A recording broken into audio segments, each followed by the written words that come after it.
Hello friends, कैसे हैं आप सब? बढ़िया। चलिए फ्रेंड्स, अभी हम समझने जा रहे हैं एक जबरदस्त और बहुत ही important topic, relation between beta and gamma function. दोस्तों, ये इतना इंपॉर्टेंट टॉपिक है, ये इतना इंपॉर्टेंट सवाल है कि ये परीक्षा में अक्सर पूछा जाता है। बीटा फंक्शन और गामा फंक्शन में रिलेशनशिप क्या है, क्या दोनों के बीच संबंध का सूत्र है। तो ये फॉर्मूला जो है दोस्तों बहुत ही इंपॉर्टेंट है।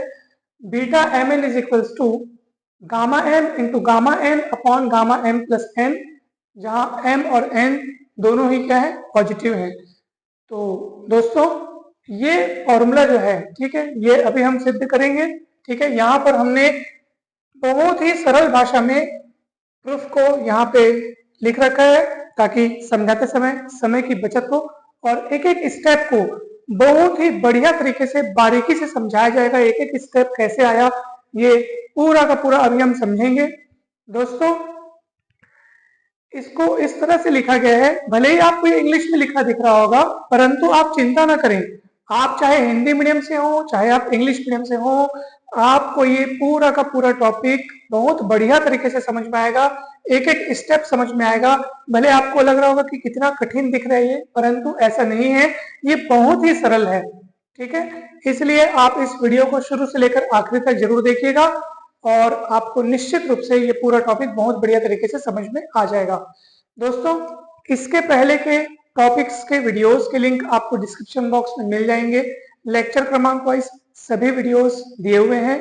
ठीक है, इसके ठीक पहले वीडियो में, ठीक है, इसके ठीक पहले के वीडियो में हमने गामा फंक्शन की डेफिनेशन के बारे में पढ़ा।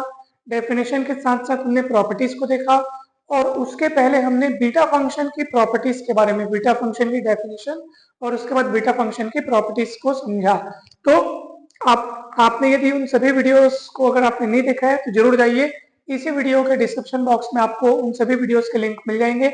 साथ ही साथ इसके पहले के जो टॉपिक्स हैं, जैसे कि कन्वर्जेंस ऑफ इम्प्रॉपर इंटीग्रल अर्थात विषम समाकल का अभिसरण, और फिर हमने पढ़ा, उसके पहले हमने पढ़ा था Riemann integration, sequence and series, उसके बाद रियल नंबर्स के बारे में हमने पढ़ा। तो उन तमाम टॉपिक्स पर वीडियोस बन चुके हैं, और वो सारे के सारे वीडियोस आप लोग जरूर देखिएगा। प्लेलिस्ट में आपको लाइन से सारे वीडियोस मिल जाएंगे, लेक्चर क्रमांक वाइज सारे के सारे वीडियोस बने हुए हैं, और सारे वीडियोस आपके लिए बहुत हेल्पफुल होंगे। आपको बहुत बढ़िया तरीके से हर एक टॉपिक समझ में आ जाएगा। दोस्तों, यदि आप चैनल पर नए हैं तो जरूर जरूर सब्सक्राइब कीजिए। ये चैनल आपको मैथ्स के लिए पूरे के पूरे ग्रेजुएशन के सारे सेमेस्टर्स में बहुत काम आएगा। साथ ही साथ आगे के कॉम्पिटिटिव एग्जाम्स के लिए भी ये चैनल बहुत हेल्प करेगा, तो जरूर जरूर सब्सक्राइब कर लीजिए। तो चलिए, अब हम जल्दी से शुरू करते हैं। ये फॉर्मूला को अभी हम प्रूफ करेंगे। ठीक है, relation between beta and gamma function.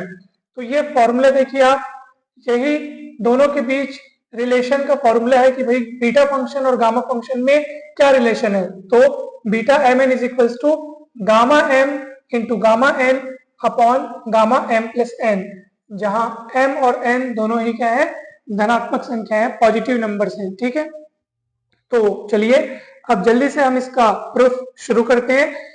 Bye definition of gamma function we know that, अर्थात गामा फंक्शन की परिभाषा से हम जानते हैं कि गामा एन बराबर इंटीग्रेशन 0 से अनंत e की घात में माइनस एक्स इंटू एक्स की घात में n minus one D x. ठीक है, ये कहां से आया?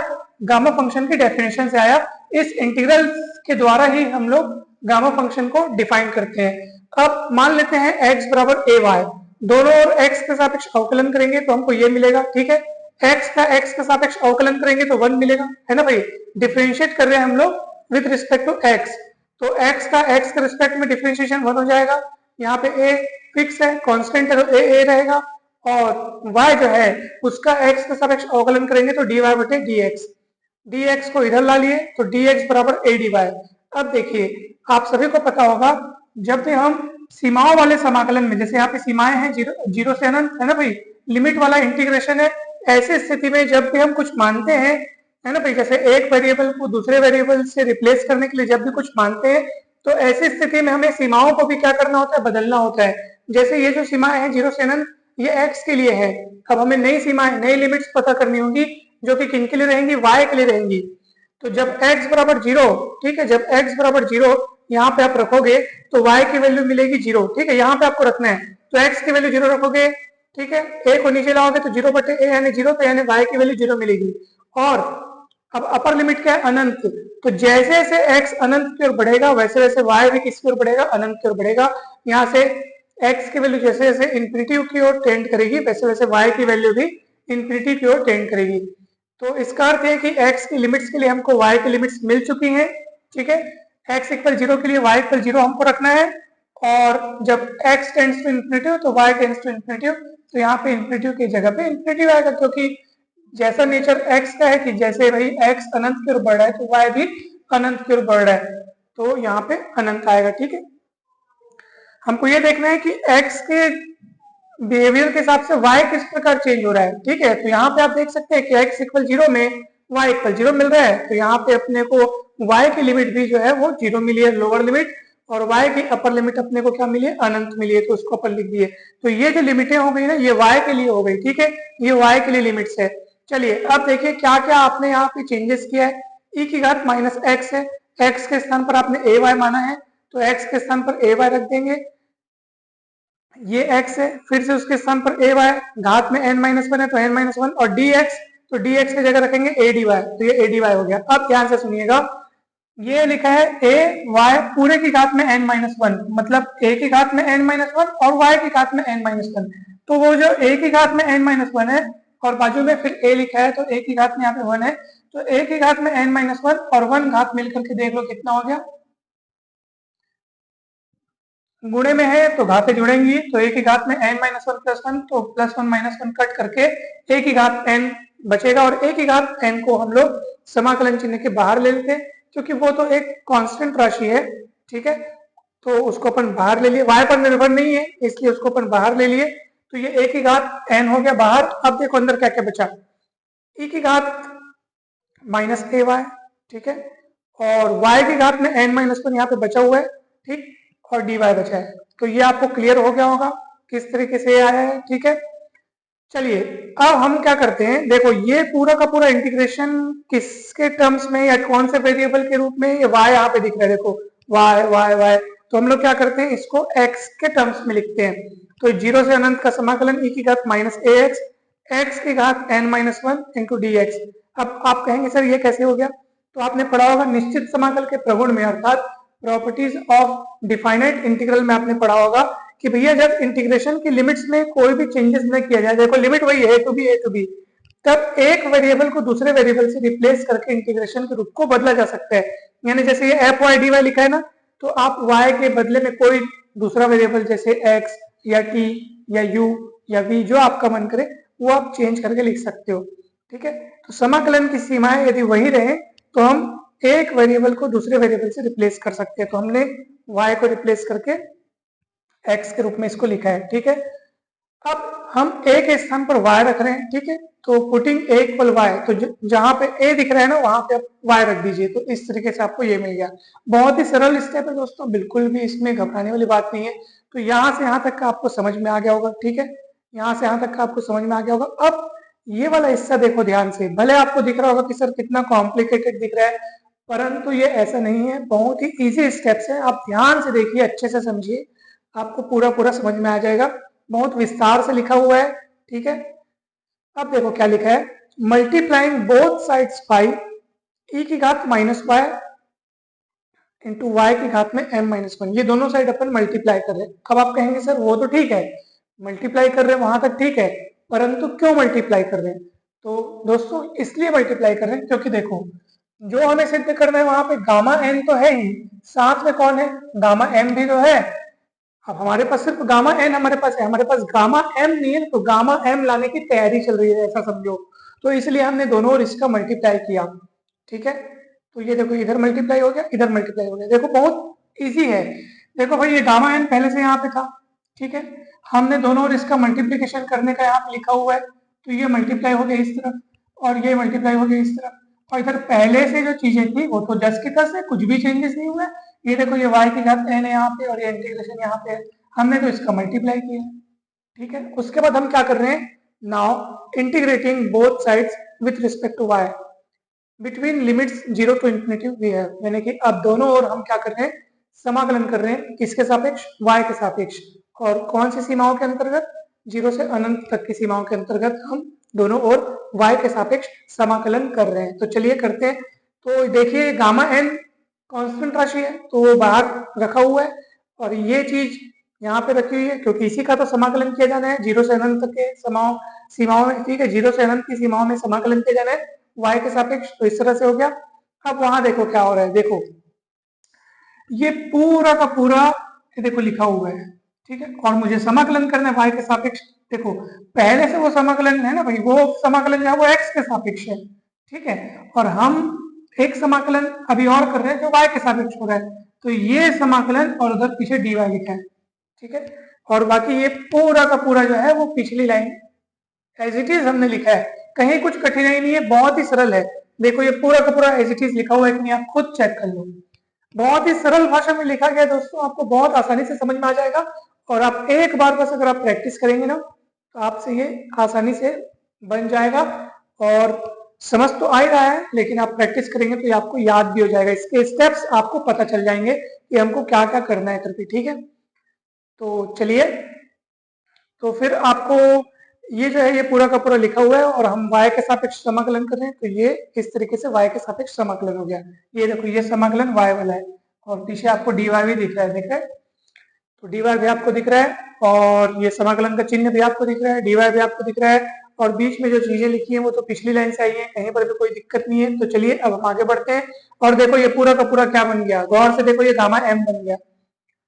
अब आप कहेंगे सर ऐसे कैसे, गामा फंक्शन की जो डेफिनेशन ये होती है दोस्तों, तो आप अपने मन से ये डाउट निकाल लीजिए कि भैया ये x होना जरूरी है क्या, भाई y के टर्म्स में तो क्या दिक्कत है, स्वरूप तो वही है, उसका पैटर्न तो वही है। देखो e की घात माइनस एक्स, एक्स की घात n माइनस वन, तो x की घात में n माइनस वन है, तो ये गामा n हो जाता है ना भाई। e की घात माइनस एक्स के साथ यदि x की घात n माइनस वन है, तो ये गामा n हो जाता है। समाकलन 0 से अनंत तक है ना भाई, यहाँ पे भी समाकलन 0 से अनंत तक है, e की घात माइनस वाई है, और y की घात m minus one d y. भाई वेरिएबल जैसे ये x के रूप में, यहाँ पे y है, उसमें क्या है, और जैसे ये घात में n माइनस वन है तो गामा n बन गया, घात में m माइनस वन है तो ये पूरा का पूरा क्या बन गया, गामा m बन गया।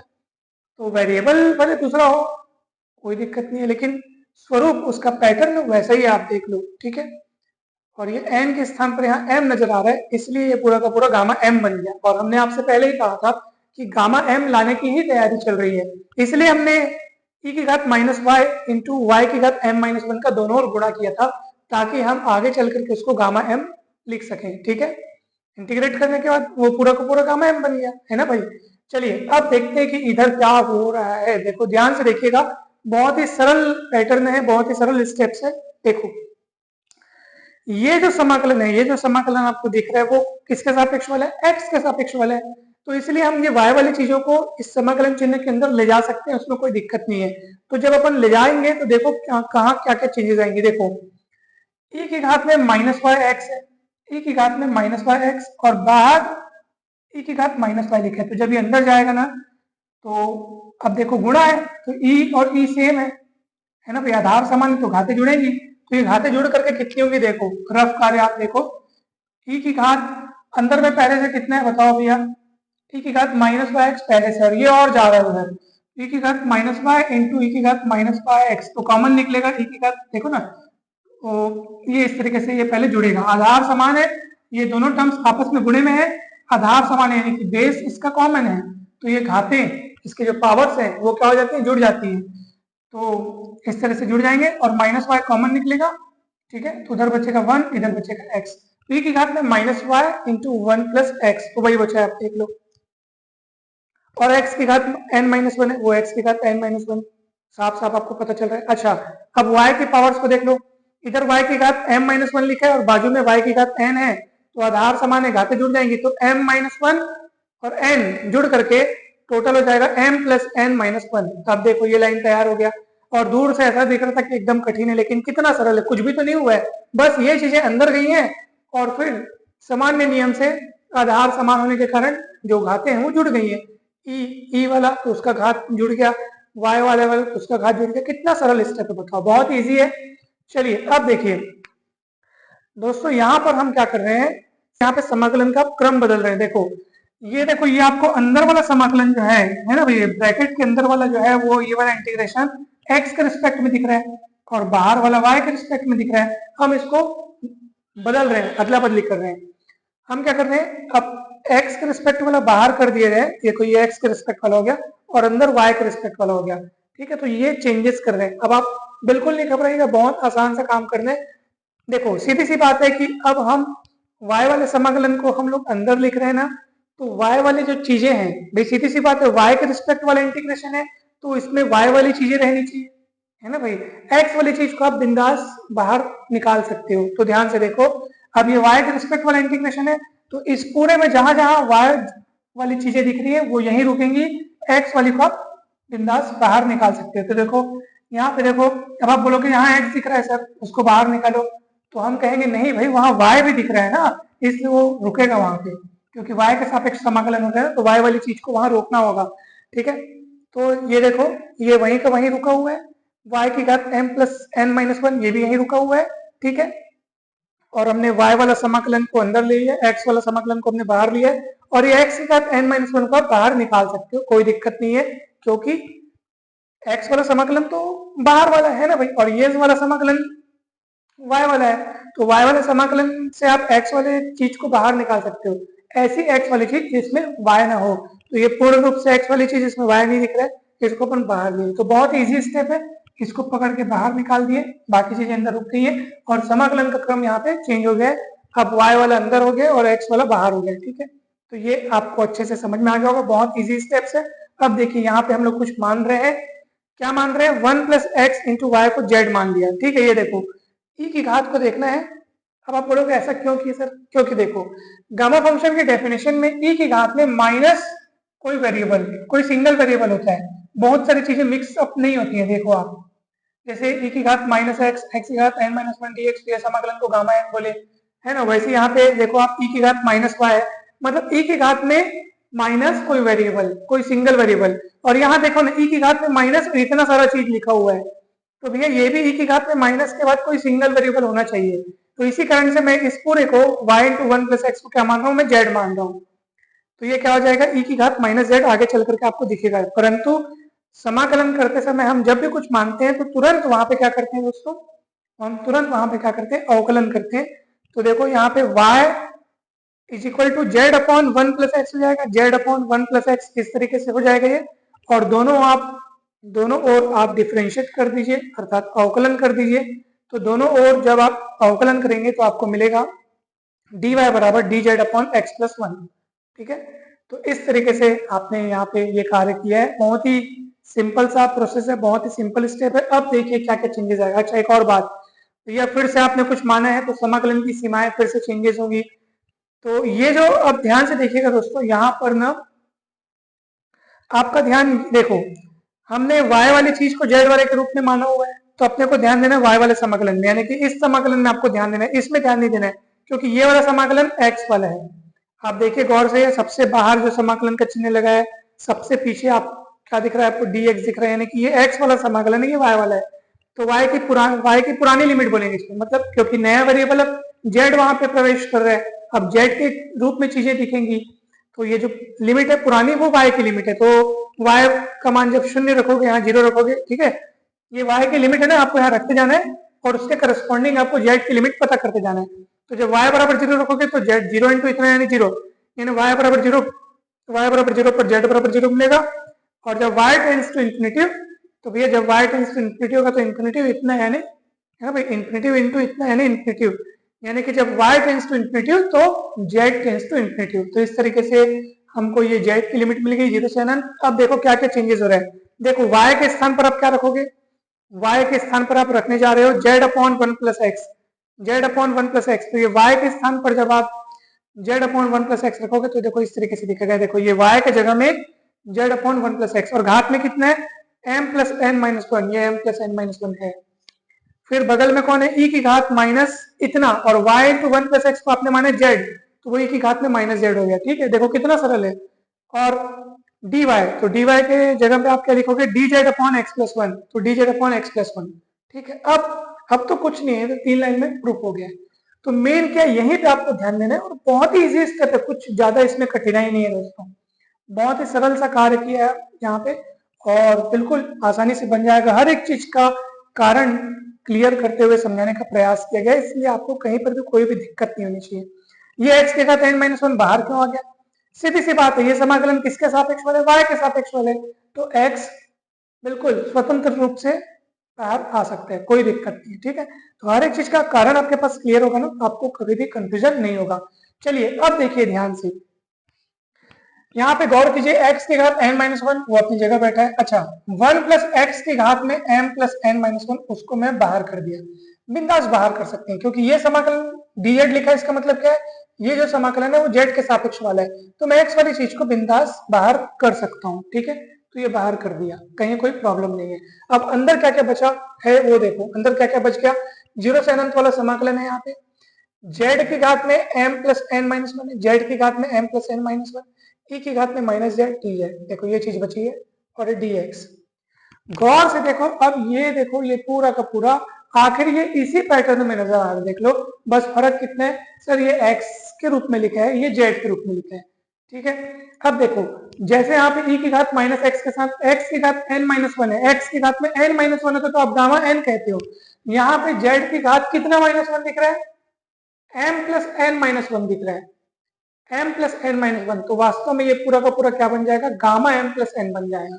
अच्छे से आप इसको कंपेयर करो, जैसे e की घात माइनस एक्स है, तो e की घात माइनस जेड है, तो वेरिएबल बदला हुआ दिख रहा है, तो उससे कोई दिक्कत थोड़ी होती है ना कि, तो e की घात माइनस जेड है। अब e की घात माइनस एक्स के साथ जिस तरह यहाँ पे x की घात n-1 दिखता है, तो आप कहते हो कि सर गामा n है, तो e की घात माइनस जेड के साथ यहाँ पे z की घात कितना -1 दिख रहा है, तो m प्लस n-1 दिख रहा है, तो ये गामा m प्लस n हो जाएगा, और ये dx, ठीक है। तो देखो पूरा का पूरा गामा m प्लस n हो गया। अब ये कांस्टेंट राशि को आप बाहर कर सकते हो, बाहर कर दिए, और अंदर क्या बचेगा बताओ, इंटीग्रेशन 0 से अनंत x के घात n-1 अपॉन 1 प्लस x के घात में m प्लस n, ये नहीं पूरा बचा, उसको जस का तस लिख दिया और dx लिखे। और ये गौर कीजिए, ये क्या है, बीटा फंक्शन की प्रॉपर्टीज में हमने पढ़ा हुआ है, इस पर पर्टिकुलर एक वीडियो बनाया गया अलग से, आप देखिएगा, ये हमने प्रूफ किया है, बीटा फंक्शन की प्रॉपर्टी होती है, ये पूरा का पूरा जो है बीटा mn होता है, तो ये बीटा mn होता है दोस्तों, इसको याद रखिएगा, पिछले वीडियो आप लोग जरूर देखिएगा, आपको बढ़िया तरीके से क्लियर हो जाएगा, ठीक है। तो ये हो गया आपका गामा m प्लस n, और ये पूरा का पूरा क्या हो गया, बीटा mn, और लेफ्ट साइड में कौन था, तो देखो लेफ्ट साइड में ये था, तो अब इसलिए मैं इसको लिखते हुए देखो, इस left side is equal to, ये क्या है, अपन राइट साइड को सॉल्व करते आ रहे थे, इतना आया है ना भाई। अब मैंने दोनों एक साथ लिखा है ना भाई, लेफ्ट साइड में ये था अपने पास gamma n into gamma m, और बराबर के उस पर ये भी हमने लाया है gamma m plus n into beta mn। अब इसको इधर पक्षांतर कर दो, तो क्या बचेगा, बीटा mn बराबर gamma m plus n upon gamma m into gamma n। इस तरीके से ये वाला फॉर्मूला जो हम सिद्ध करना चाह रहे थे, ये सिद्ध हो गया। तो ये बहुत ही बढ़िया तरीके से दोस्तों आपको समझ में आ गया होगा। कहीं पर भी कोई भी डाउट अगर होगा तो बिंदास पूछ लीजिए, हमें नहीं लगता कि आपको कहीं डाउट होगा, फिर भी यदि कहीं डाउट होगा तो जरूर बताइएगा, हो सकता है समझाने में भूल से कुछ त्रुटि हो गई हो, ठीक है, तो उसको भी हमें बताइएगा। वैसे इतना बढ़िया तरीके से लिखने का हमने यहाँ पे मेहनत काफी लगा, इसमें सरल भाषा में इसको लिखने का प्रयास किया गया है, ठीक है, ताकि कहीं कोई दिक्कत न हो। भले इंग्लिश में लिखा है ये, लेकिन आपने खुद समझते समय ये महसूस किया होगा कि पूरा पूरा एकदम आसानी से समझ में आ रहा है, क्योंकि समझाते समय हिंदी इंग्लिश दोनों भाषाओं का मिक्सअप इस्तेमाल किया गया, ज्यादातर हिंदी ही इस्तेमाल हुआ है, ताकि इंग्लिश मीडियम वाले देखो लिखा हुआ है पूरा, तो वो आसानी से तो वैसे भी समझ में आ जाएगा उन सभी को, और हिंदी मीडियम वालों को भी समझ में आ जाएगा। तो इसलिए हमने शुरू में ही कहा था कि आप चाहे हिंदी मीडियम से हैं चाहे इंग्लिश मीडियम से हैं, आपको ये टॉपिक पूरा पूरा समझ में आ जाएगा, और मुझे पूरी उम्मीद है और विश्वास है कि ये आपको बहुत बढ़िया तरीके से समझ में आ गया होगा। दोस्तों अगर सच में आपको ये अच्छा लगा है, ये वीडियो अच्छे से समझ में आया है, तो वीडियो को जरूर लाइक करें, चैनल को सब्सक्राइब कर वीडियो को जरूर शेयर कीजिएगा, पिछले सारे वीडियोस चैनल पर जरूर देखिएगा, चैनल पर नए हैं तो सब्सक्राइब करना ना भूलें, कमेंट करके अवश्य बताइएगा कि ये वीडियो आपको कैसा लगा। आप सभी को बहुत बहुत धन्यवाद, जल्द ही मिलते हैं नेक्स्ट वीडियो में, थैंक यू सो मच।